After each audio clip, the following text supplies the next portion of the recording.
The most budget-friendly YT Capra they offer for $2,300. Can it rip with its budget component spec? Or should you save up for one of the higher tiered models? We've got a lot of tests to put this bike through, so today is test number 1.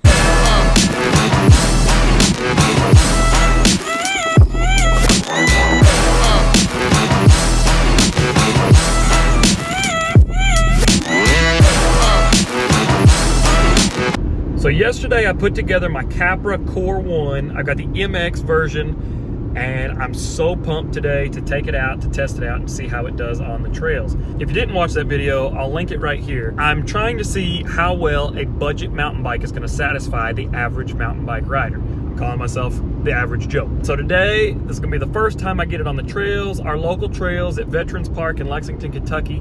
We've got a great mix of some jumps, some berms. It's really flowy, fast, single track with a couple little small climbs in there. So it'll be really interesting to see how the Capra does as, you know, more of a trail bike. So definitely pumped to get it out there and start putting it through the paces and let you all know what I think.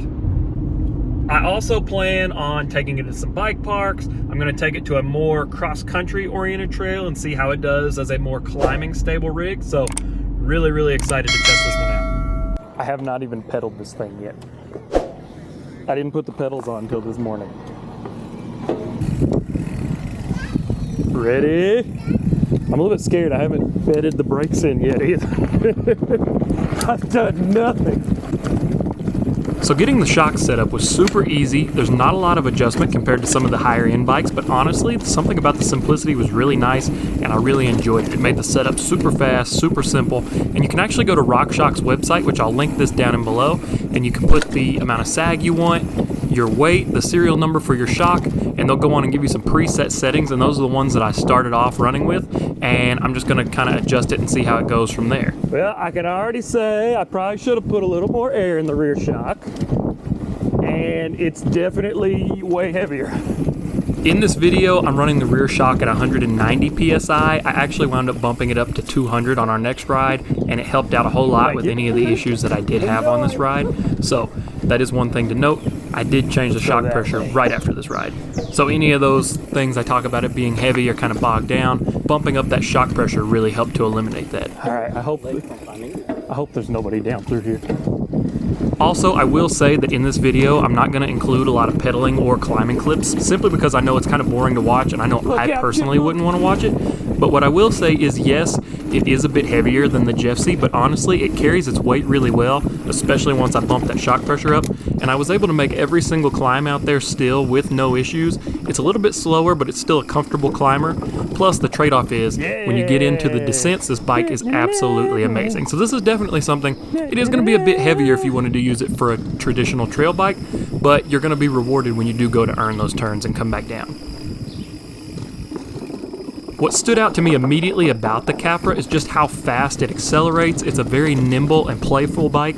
You can sort of just bounce around and play off any little feature, which I really enjoyed. That's kind of my style of riding. I'm actually really bummed that I didn't have this thing when we went to Snowshoe a couple weekends ago, so I definitely can't wait to get it back out there or get it to a bike park to really open it up and see what it can do. It's got a really great standover height where the top tube is super low, which just gives you a whole lot of room to move around on the bike. And I think with this, it kind of translates into giving you so much more speed going through the corners and the berms, just because you can get your body in a really optimal position. And I think this bike would be an absolute blast on some steeper technical sections for that specific reason.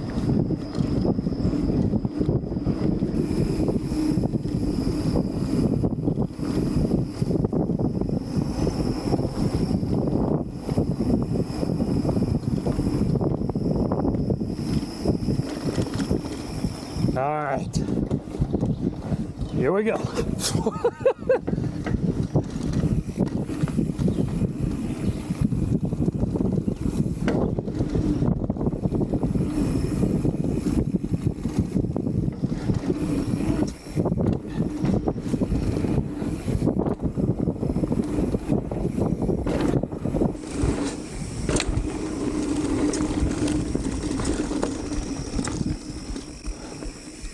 Holy cow! That last one scared me because my feet come off the pedal. This thing, it jumps way higher. I don't know if it's the shape of like the size of the wheel or what, but I get a lot more like spring. Also on the jumps, this bike is an absolute dream. I forgot how much fun jumps are with a 27.5 back wheel. Not that I ever felt like the 29er was kind of holding me back on the jumps. I just feel like that the 27.5 pops off those jumps a little bit better and it gives you more height versus the 29er seems to kind of go low and long. And I literally was overshooting every single jump on my first lap through all these jump sections, and these are jumps that I've ridden hundreds of times because I was just coming into them with so much more speed out of the corners, but also just getting a whole lot more spring and pop off the lip of those jumps. But take a breather at the top. This thing corners faster, and it jumps way a little bit better.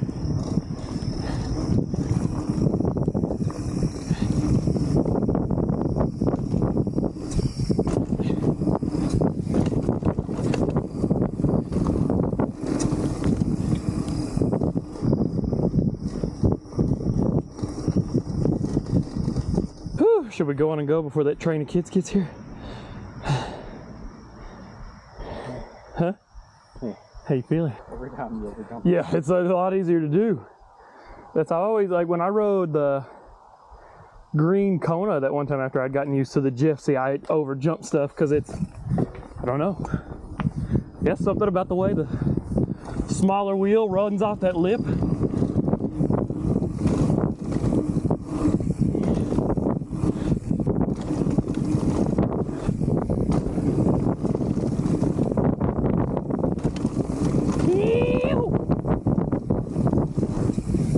Oh, woo!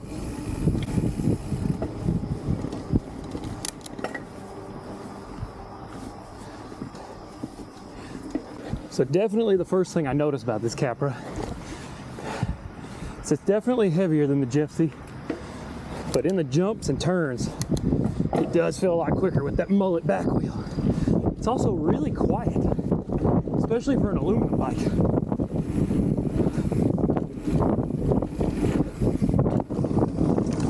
That one that's like right here, the awkward one, I overshot it also. And I like jumped, half my arm was in the bushes. Because normally you have to pull up really hard to clear it because it's kind of weird, but this thing, no problem. There's one more right behind me.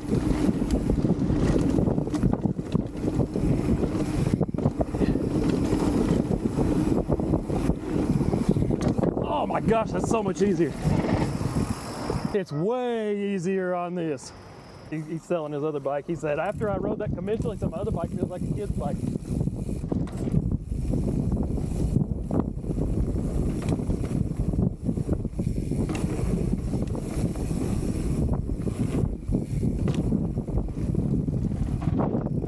All in all, I'm super happy so far with the purchase of this Capra, and I absolutely love the Mullet setup. It's something I've been wanting to try for a while, and I really feel like it's going to pay off, and I'm just, you know, super pumped finally getting to ride it. I like it more than I thought I would.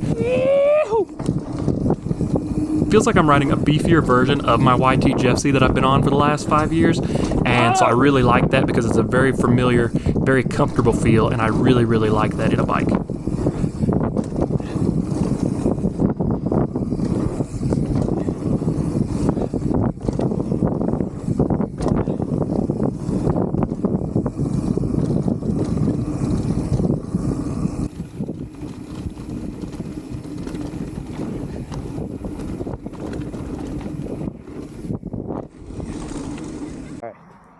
Hopefully they're going. It's not hanging on. It's hitching a ride.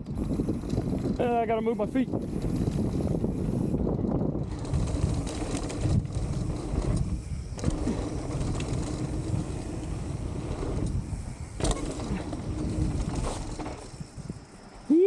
Oh! That was a really good save. That's like a superhero landing. The Narrows. This is what your bike is made to do. I can't wait to get this bike out into some bigger terrain and see what it can really do. If you've got any questions about the Capra, the Gypsy, or purchasing any YT bike in general, comment down below and I'll help you out. I've got a whole lot more tests and content coming with this bike, so definitely stay tuned for the next one. We could always take the other way back. That way is more fun, but we could always go the other way. Take it out of pedal mode. Let that suspension live.